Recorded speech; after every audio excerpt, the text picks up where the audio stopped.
Yeah.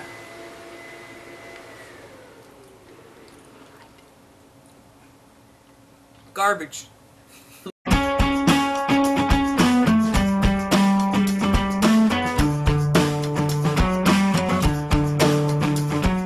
Happy Homebrew Wednesday, everybody. I'm back out with my Brewmeister, and I am working on my 2016 SJ Pour X version 1.0 brew. That's right. I've got a couple brews I'm going to be working on for the challenge. I'm not telling you what they are, but this is version 1 of the one concept I have, and soon I'll be brewing the other one. And I wanted to show you something, but I totally forgot to do it. I'm going to kind of show you what I did now. But this was my new rig that I've set up. This is my filter that I've used for a long time. I put on a different silicone hose. So it's very, very flexible, as you can see. A little water coming out. And there are marks inside the Brewmeister, which is great. On this one, I decided to start off with 12 liters. That's the lowest mark, because it's a low ABV beer, you know, for a sessionable world. And it was great, because I was able to just, with my new nozzle I put on here, I was able to just pop that in, turn the dial, fill it up to the mark, turn it off. It's all filtered, ready to go. That's great. So I'm not filling buckets and going back and forth anymore. I've got a couple watermarks that I can work off of to get pretty darn close to the exact amount. In this case, I was right on the nose. So anyway, I got this going, it's pumping, it's heating up, and I'll talk to you some more in a little bit. So I got a little beer mail from F It, Let's Brew It, from Dan. That's right, and I was pretty excited. I sent him some stuff recently. He sent me some goodies back. You gotta love that. And so one of the things he got for me is something I've been coveting to get. I sent him a really good one in exchange, but here, let's take a look at that one. That's right, KBS. I got a KBS. We'll adjust this camera up a little. Yeah. I've had one before. We just don't see that out here. It doesn't come to our state. So thank you, Dan. That's really cool, really awesome. I'm excited. And then we had an emergency situation. It happens sometimes. It happens. And I found out why it happened. It happened to me one time. And I found out why it happened. It happened to Dan for the same exact reason. I want you to see this, Dan. Do you see the top of this bottle? Oh, it's a screw top. Nate remembers this. That's right. You cap the screw top. Just doesn't work.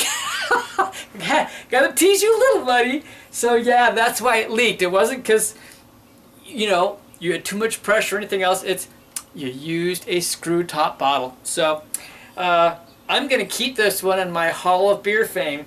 It'll remind me what a wonderful beer it was, because it was fun, but about that little mess up. Now I did an emergency drink off. I'll show you that little video of that. But he sent me a few more. This one I'm going to enjoy today. This one says wasted, and it's for wasted potential, and it's supposed to be a little hot, but it's a cold day. Yesterday was 90 degrees out, and today it's hoping to get to 61. We're in the 50s, and so a hot beer would be quite nice on a day like this.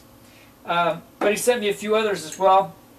These are fun. Your labels, I want to know how you do your labels, Dan. Please, I'm serious. I want to know. We'll have to chat on that, because your labels are amazing. I want to know how you're printing them. But this one is the Corporal's Mania. Check that out. Look at that label. Is that not freaking awesome? Look at all the little stuff on the side, all the printing on the side. Nature made him mean. Smallpox made him hideous. And his degraded habits made him loathsome. His most manly taste did not rise above the kind of military interest which has been defined as Corporal's Mania. Great story. Ragtag Brewing. Gotta love it. And this one over here, this is the Black Pearl Black Saison. Take all you can, give nothing back. Those are beautiful, man. That's some awesome stuff. Your labels rock, dude. Those rock. So I'm excited about those. I think these other two will probably be for some F It Fridays, maybe. That's what I'm thinking. But this one, wasted potential. That's gonna happen today. But I'm not gonna waste my potential. I've got the Brewmeister. All right. Check out the video of the emergency review of right here, the deciduous American Nut Brown Ale brewed with fallen maple leaves, 6.22% ABV. Check it out. I've got an emergency home brew review, and the guys heard about this, and what'd they send me? Tyler sends me this video. That's emergency homebrew review right there. So what did I get? I got a delivery from Dan Desilets, and Dan from the ultra famed Let's Brew It and Fridays sent me this. Oh yeah, it's the deciduous American Brown Ale. Want to see it again? There it is. But do you see this? It's half empty, so it was leaking. Now, I gotta get this thing popped open and poured real quick, so I'll be right back. I am definitely a glass half full kind of guy. And I will take it, and whatever, it's all going in. That's right. His labels are impeccable, Dan. I wanna know how you make your labels. I mean, I'm being really sincere. I would love to have such wonderful labels. So this is actually made with a leaf broth, if you will. I don't know if it says that. It says American Nut Brown Ale with fallen maple leaves, 6.22% ABV from Ragtag Brewing out of Newport, Rhode Island. And so he's a creative brewer. I give him a load of credit. I love creativity. It's murky, it's brown, it's like the fall, and we're gonna get a nose. Oh, now before I tell you, it's so funny. I'm texting back and forth with him, messaging with him, and he goes, "It's gonna be tannic as hell." And I told my wife what's, and she goes, "Oh man, it's gonna be really high in tannin." So I told him what she said. He goes, "We're simpatico." Wow, this is interesting. I get apple. You know, the first thing I get is I feel like I get the leaves, I get the fall, but I get apples on it. That's really interesting. Yeah, I mean, I do. I get a lot of apple, I get fall scents, I get earthiness, but I do get those leaves, and I've got maple. I've got a maple tree right in front of the house. Japanese maple don't count, but I got a true maple tree in front of the house. I do. I get that earthy leaf type smell. I get this nice sweetness though. Makes me think a little bit of like an Oktoberfest kind of a thing. Now this was chilled down. I'm sure it's way too cold because the emergency thing, I threw it in the freezer and then had dinner. So it's very cold, and we'll see what happens as it warms, but we're gonna dive in. So thank you very much, Dad. Cheers. That's not half bad. It's better than half bad. Wow.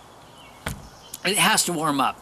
My hands are already cold just holding this glass, but there's just a really nice sweetness. And this is gonna sound so cliche for me to say, but before it faded off into this earthy tones, it almost had the lightest hint of maple syrup. Now, I know maple trees, there's only certain ones that do that, but I swear to you, I did get that flavor. And I get hints of that kind of backside of like an apple cider and apple seeds. That's really bizarre. I'm gonna warm this up and I'll be right back. I have to test everything on the wife's nose because she's got a great nose as well, and she pulls out different things. But the first thing she said was apple cider. And then she said with a wisp of cinnamon. This is fun. This is a real treat. I'm glad I went straight for it so it wouldn't oxidize anymore. Actually, when I opened the bottle, it let off some gas. So I don't think it probably had a chance to oxidize, and I don't get any of that in this whatsoever. You must have done a great job with those leaves. The taste, the nose, somehow, you've so captured the fallen leaves. You totally got that in here. I can taste it.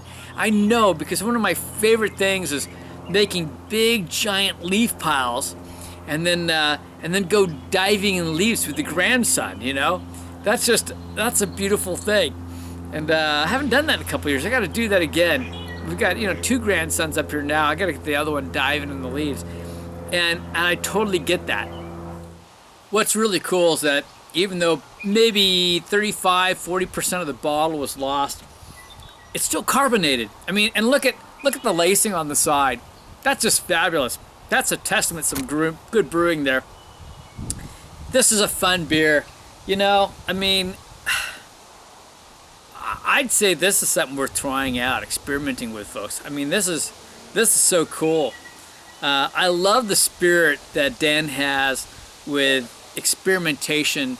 Josh Secor has the same love of experimenting. I mean, he has no problem going for it. Either one of these two, they have just demented ideas in their head. What can I say to you? And I was a lot more experimental in the first couple of years. I want to get more like that. Christian's going to be changing jobs soon, so hopefully as he does that, we'll brew more often. I told him he doesn't need to get a brew set up. Just come brew with me. I'll fill his kegs. I'll fill my kegs. We'll just brew more often. And I want to get back to being more creative.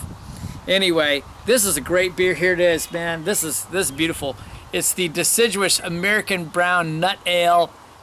One fantastic beer from Dan Desilets at Fuck It, F It, Let's Brew It. Well, you heard it. You know what I'm talking about. This is Kevin. I'll catch up with you later. I don't know. I got more video probably coming. This is in the middle of a Homebrew Wednesday. What can I say? So while we're waiting for the mash temp to get in place, see the house? Ooh, it's all been painted. My shed. My brew lines are up there someplace. And it's looking good. We've got new rain gutters, so I'm no longer going to be getting on a ladder.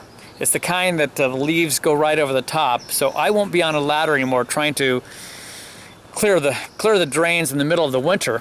But the real reason to come out is because the grapevines and the hop vines are doing fabulous. Take a look. Ooh, nice and bushy. I need to cut out the ones on the right and plant them someplace else. And all of them have hit the lines, and look at that right there. Man, that's always a winner right there. That's the Willamette. My Willamette always grows nice and big. Second place is always Cascade, but you know what? The Centennial is looking pretty darn good this year. So, man, I'm pretty happy with my hops. But now I think it's time to try some Wasted Potential. All right, we're going up to 64 Celsius to start, and then 66, and we're only at 49, which means I got loads of time to drink. That's right. So it is time for some Wasted Potential here. I've got I'll have to show you sometime, but I got my homebrew capper over here. It says home brewed right on it, and here we go. Here we go. It's supposed to be hot. It's supposed to be hot. Going all in. Going all in. Everyone knows those airplanes are my greatest nemesis, right? God, I hate the planes. Love our house, hate the planes. All right, so I got my thing, because I'm going to be sending a little message out to some of my buddies at the same time. So here I am. I've got the, as we're filming, see guys, we're filming. I've got the Wasted Potential from Dan Desilets, that's right. And it's time to go for it. Woo! Wow, that smells good. This is like an IPA. Must be a double IPA. I don't remember what it was. Oh yeah, I like it big. Go big, baby. Woohoo! Rock on. Yeah, there's interesting. There's a little bit of bite, man. There's a little bit of bite. There's a lot of hops on the front side of this. I get a lot of actually like dankness and resin on this. I don't know anything. I don't know what he put in it, but lots of resin. A good bitter bite. Kind of dank. But there's a good amount of sweetness on it too. I think he said it was like 9%-ish in that range. Dan can comment below. Look for his comment. But it's got some kick to it. And Yeah, it might be a little hot, but it's not bad. Well, not. Don't judge me by me. Well, don't judge me, but don't judge by me. I mean, I like big beers, so.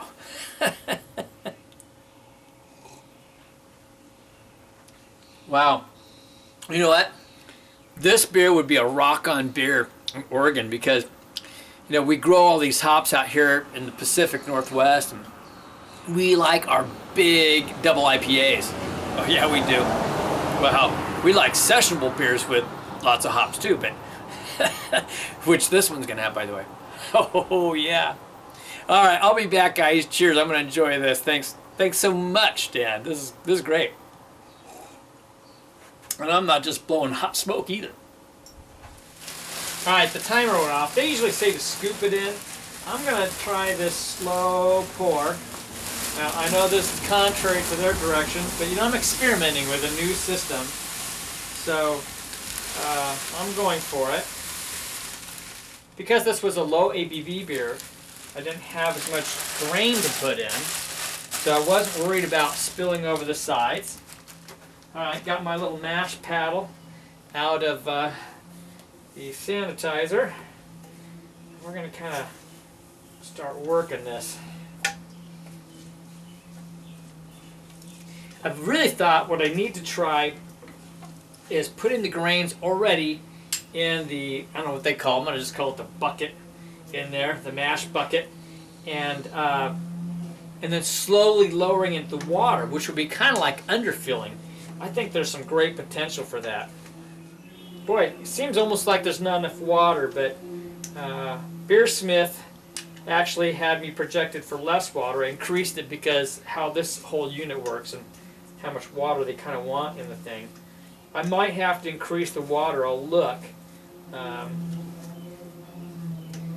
They have a mark as low as 12 liters, so I went with 12 liters as my minimum, which puts probably about, I'd say 1.5 quarts per pound of grain, roughly, which is about right. So, I mean, normally you could go about 1.25, but that would be probably too little water for this unit. So we're gonna have to see. I may have to warm some water and add it in for the mash levels on here. So I'll do that. So let's take a look. So you can kind of see what I'm talking about. Can you see that? So not a lot of water, but the water's around the outside. So once the pumping starts, it's going to start pushing all the water through the middle, and there'll be more water to grain ratio. But I don't know how that's going to work in terms of the heater, so it's something I'm going to be watching really closely.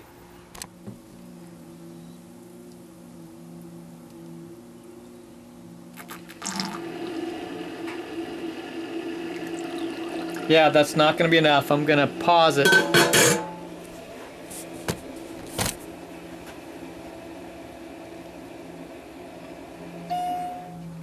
Alright, I've added 3 liters of water here, and we're going to see if that's enough or I have to do more. It's a good learning process for me to see what the minimum amount of water that I can work with, which it's going to be important. I'm going to have to get that all dialed in to my system here. But I'm concerned that that extra 3 liters might not be enough, starting at 15 liters.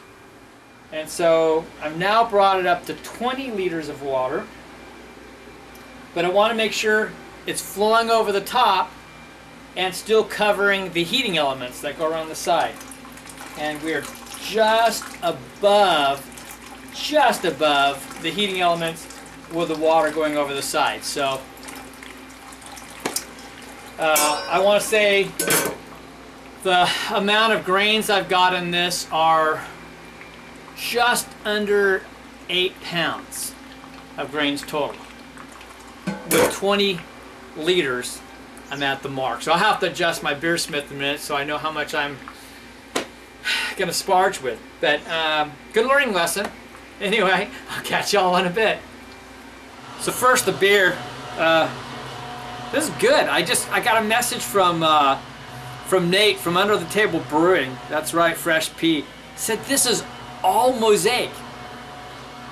I would never have guessed. As it's warmed up, I get more of those various influences coming off this. You get like a bit of berry, and you're getting some tropical and kind of a whole array of flavors. But the bittering is really interesting on this. I don't know what the base recipe is, but kind of a fun beer. I'm enjoying it. Taking my time. So as far as the brewing goes, basically, because I had to throw in some cooler water, we took it down a temp to 40-something Celsius. So I think it was like about 46 or 48 Celsius, and I've had my handy chart here, which means that about 119 degrees, something like that, we dropped the temp down to. So, and then it's up to temp again. So basically we've kind of ended up with a step mash now. Oh well, I mean, this is an experiment, I'm not worried. I'm more interested right now in seeing what the flavors are in terms of not so much the consistency. I can tweak that, but you know, I'm doing some unique hops here. Hey, look who showed up on the brew day. And I'm not going to let him try Dan's beer. He actually took a sip already. Oh, yeah. Yeah.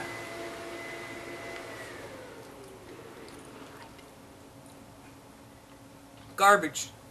No, it's quite excellent. I knew immediately there was an Imperial IPA. Dad mentioned it was all mosaic hops, which is excellent.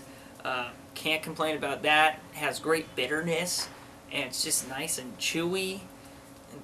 And he said it had a good base. I mean, there's a lot of bitterness, but there's enough sweetness it balances the thing out. So, nicely done, Dan. Actually, but no more wasted potential, Dan. Do it right next time, and then send us some. And the recipe. Anyway, going on the brew date. Smells excellent. I don't know what this thing is.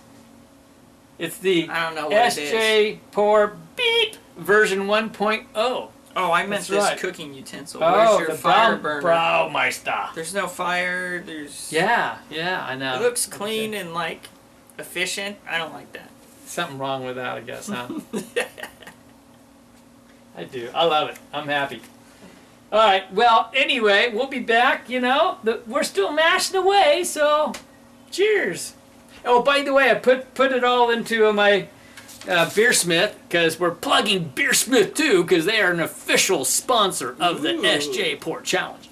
And so I've recalculated my sparge water and so forth. I love my ratchet system for bringing this all up. This is great. And we're going to just stop this from spinning. Bring this up another notch or so. Slide that across. There we go, baby. And set that back there. I did something right. I gotta tell you, did something right there with this whole system here. That's great. And my water's ready, so I'll be sparging in just a moment. So my wife filled my shelf for my hot liquor tank with stuff. So I'm back to this, but not much water today. But I got my new handy dandy, up to, I don't know, 400 and something degree gloves that can handle steam and everything else. And I love this because with the filter thing, it just sits right on top. I'm not disturbing the grain. I can just pour it all in. Unfortunately, that's not really the amount of water you normally want to. Well, actually, sparge is the right word. I know some of you are thinking Vorlauf. But with a system like this, there is no Vorlaufing. You don't have to worry about clearing grains. It's already clear. So, our mini sparge for a mini little brew. Mini. Yeah, but it's going to do the job. So, we'll let it do its thing. And hey, I got a great little thing, by the way, for putting my pot down on. It's kind of a heavy duty. We'll see if it melts. Hopefully not. We'll let that should hopefully cool enough. But it's like this kind of higher end little planter thing, like for putting plants on. So we're going to see how it does for heat. We'll let that cool off a bit. I might start the boil, but I got to check the water levels to see if I've collected enough wort first. By the way, if you don't already know this, Windows 10 has a neat little feature on their calculator. You can go down to different types of calculating, one being volume. And I've got this for the moment. I need to know, I'm collecting 6.5 gallons. How many liters is that? So I can do a drop down and select cups, pints, whatever. I've got UK measurements, I've got US measurements, it's all in there. So I picked US gallons, and I want to know if I go 6.5 gallons, that comes out to 24.6 liters, and I've got a mark at 25, so that really helps me know how much I want to collect in terms of water. Really great tool. So I still got some learning to do on the Braumeister system, but you know, I'm kind of getting a better understanding of it. I think I've got to tweak things in Beersmith a bit more, but we're getting there. I think I put about the right amount of water in to get to exactly the level I want to be at. I don't know how well you're going to see this, but we're going to ratchet this up, and I'm going to guide it over here and lower it down where I've got this pan, this new pan thing waiting.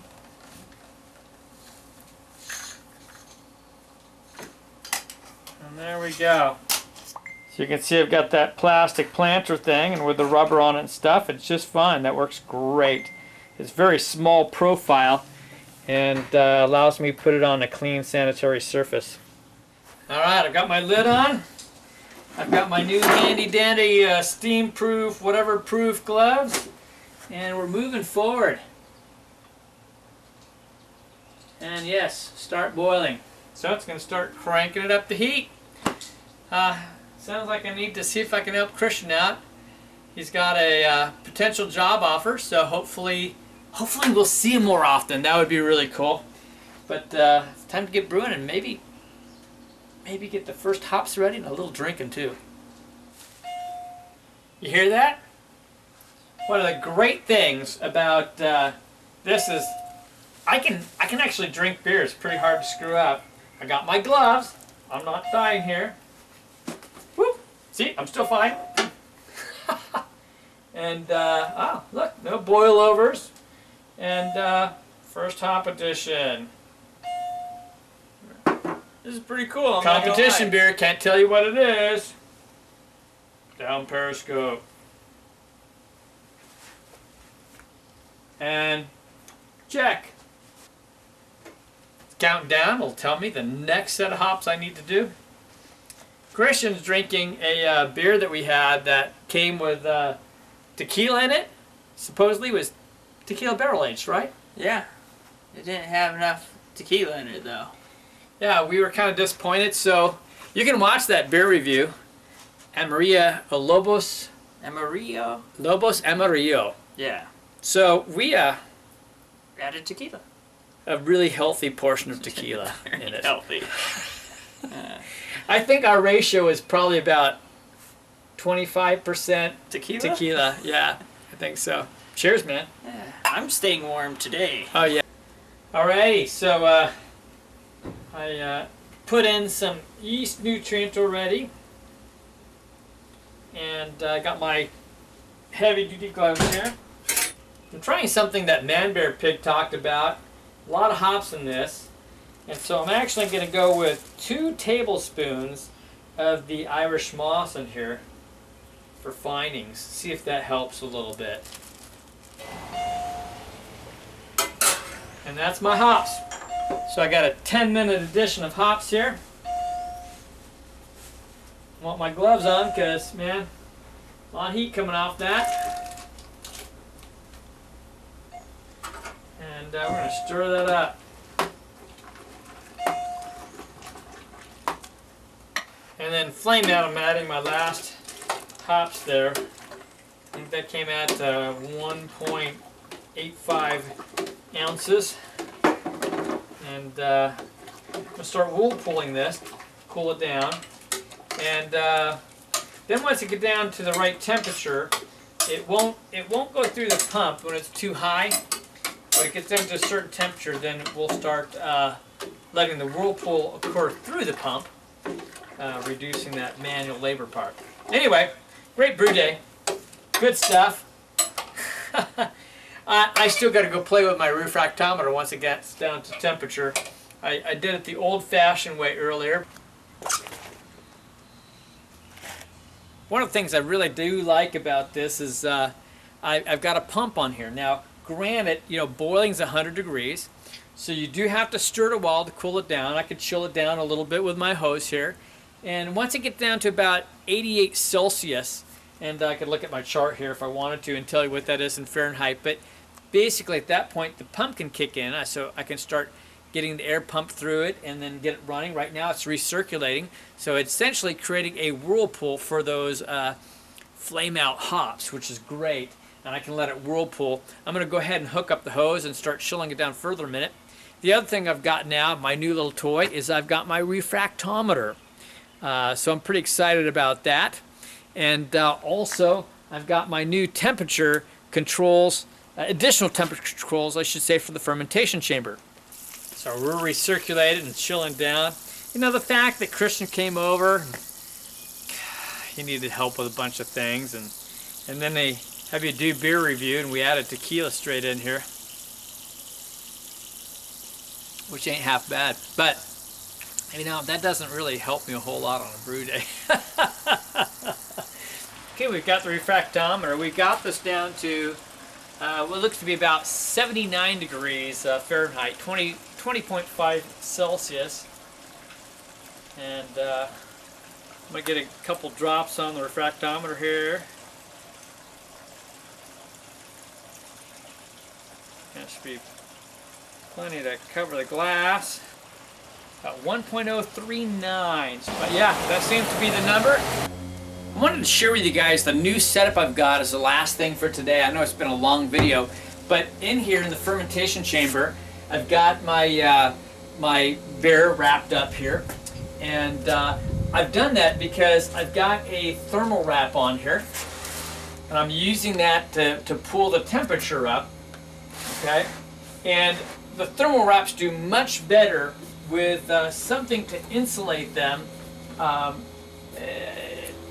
Otherwise the heat just dissipates. It just does not pull the temperature up. I've also got my temperature probe here coming from the Inkbird. So let me show you that side.